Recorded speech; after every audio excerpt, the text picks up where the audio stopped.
दिसंबर की कड़कड़ाती ठंडियों का आखिरी सप्ताह, साल 1984। देश में आम चुनाव हुए थे और उनकी मतगणना चल रही थी।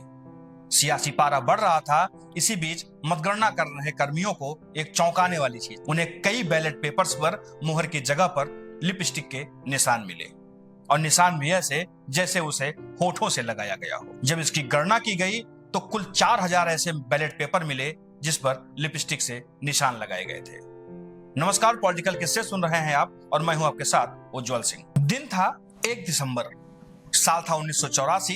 सर्दियां अपने पूरे शबाब पर थी। दिल्ली के एक अकबर रोड पर राजीव गांधी किसी का इंतजार कर रहे थे। तभी उनके पार्टी के बड़े नेता एच.आर. भारद्वाज उनके बंगले में दाखिल होते हैं। जैसे ही एच.आर. भारद्वाज बंगले में आए, राजीव गांधी ने उनका हाथ पकड़ा और उन्हें कमरे में ले गए। राजीव गांधी उन्हें जिस कमरे में ले गए वहां पर एक और शख्स बैठे हुए थे, छरहारा बदन, लंबी पर्सनालिटी। और राजीव गांधी ने तपाक से एच.आर. भारद्वाज से पूछा, क्या आप इन्हें पहचानते हैं? एच.आर. भारद्वाज ने कहा, हाँ, ये एक्टर हैं, लेकिन इनके पिताजी से मेरी ज्यादा अच्छी पहचान है। राजीव गांधी के सामने बैठे हुए वो शख्स कोई और नहीं बल्कि सदी के महानायक अमिताभ बच्चन थे। राजीव गांधी ने एच.आर. भारद्वाज और अमिताभ बच्चन का आपस में परिचय कराया। इससे पहले कि कोई और बात हो पाती, राजीव गांधी ने तुरंत ही बोला कि भारद्वाज जी, ये इलाहाबाद सीट से चुनाव लड़ेंगे। इन्हें हमारी पार्टी अपना प्रत्याशी बनाने जा रही है। एच.आर. भारद्वाज ने राजीव गांधी की बात सुनी और उन्होंने हाँ में सिर हिलाया।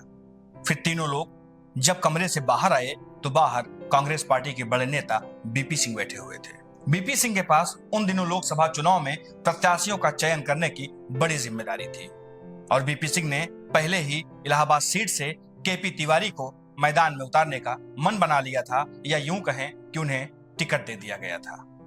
केपी तिवारी भी चुनाव प्रचार में और अपनी तैयारियों में लगे हुए थे।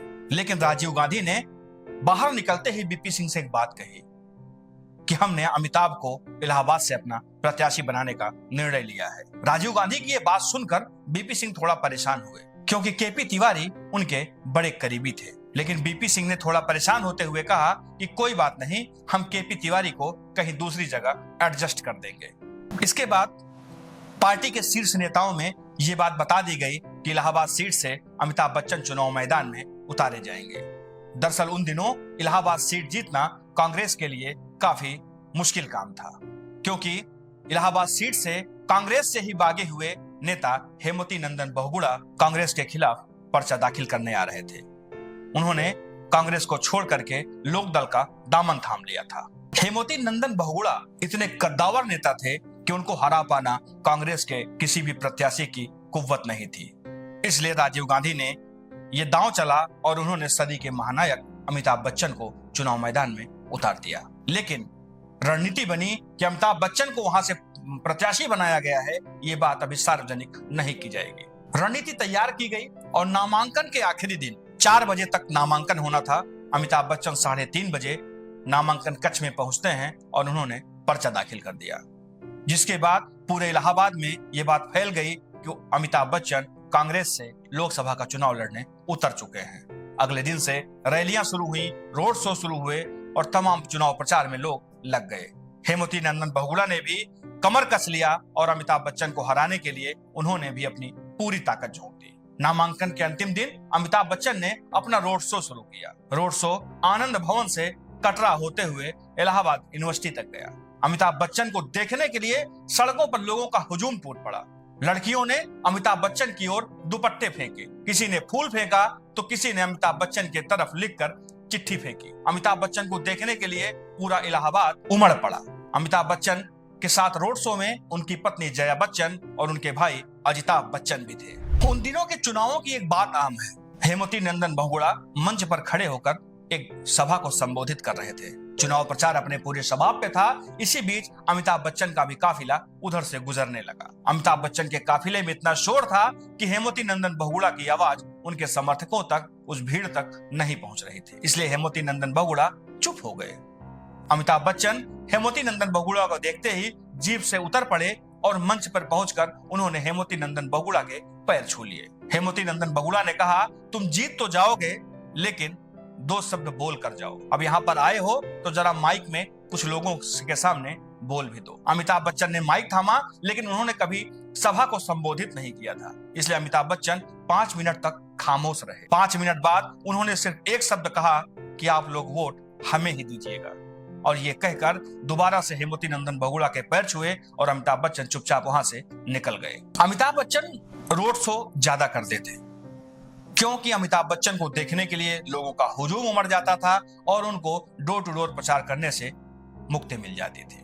अमिताभ बच्चन जब रोड शो करते थे तो उन पर लड़कियां दुपट्टे फेंकती थी। एक दिन अमिताभ बच्चन रोड शो कर रहे थे तो इलाहाबाद शहर में लड़कियां छतों पर से अमिताभ बच्चन के ऊपर दुपट्टे फेंक रही थी।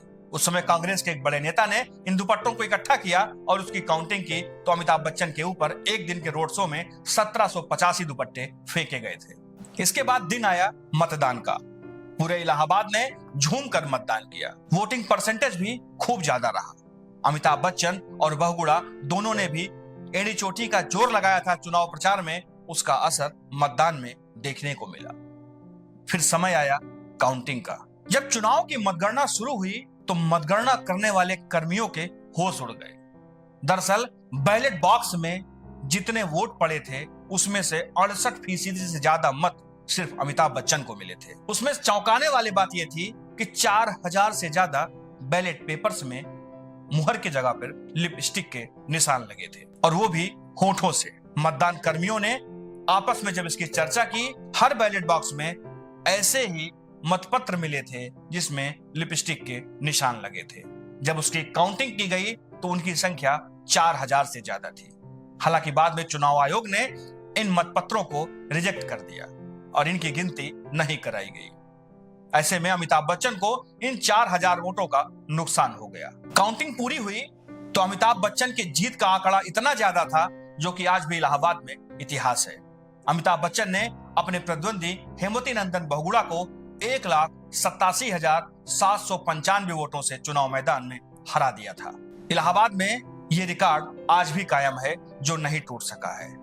अमिताभ बच्चन चुनाव जीतकर लोकसभा पहुंच गए, लेकिन वो केवल 3 साल ही राजनीति में सक्रिय रह सके और 3 साल बाद उन्होंने अचानक एक दिन इस्तीफा दिया और फिर से वापस बॉलीवुड की गलियों में लौट गए। अमिताभ बच्चन ने राजीव गांधी को टिकट देते समय ही कहा था कि राजीव जी, मुझे पॉलिटिक्स की पी भी नहीं पता।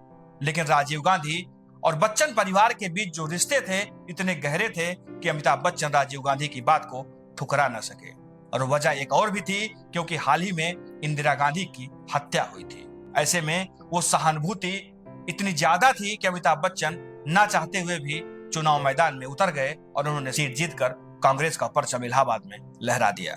लेकिन अमिताभ बच्चन 3 साल बाद वापस बॉलीवुड में चले गए और फिर कभी लौटकर उन्होंने राजनीति की गलियों की ओर मुड़कर नहीं देखा। तो ये वो वाकया था जब सदी के महानायक अमिताभ बच्चन राजनीति में आए और रिकॉर्ड बनाकर राजनीति को छोड़कर वापस बॉलीवुड में चले गए। उनका रिकॉर्ड आज भी इलाहाबाद के लिए रिकॉर्ड है जो अजय है, जो आज तक टूट नहीं सका है। ऐसे ही तमाम पॉलिटिकल किस्सों के लिए आप जुड़े रहिए हमारे साथ। हम फिर आपके सामने हाजिर होंगे एक पुरानी दास्तान के साथ। तब तक के लिए दीजिए हमें इजाजत। नमस्कार।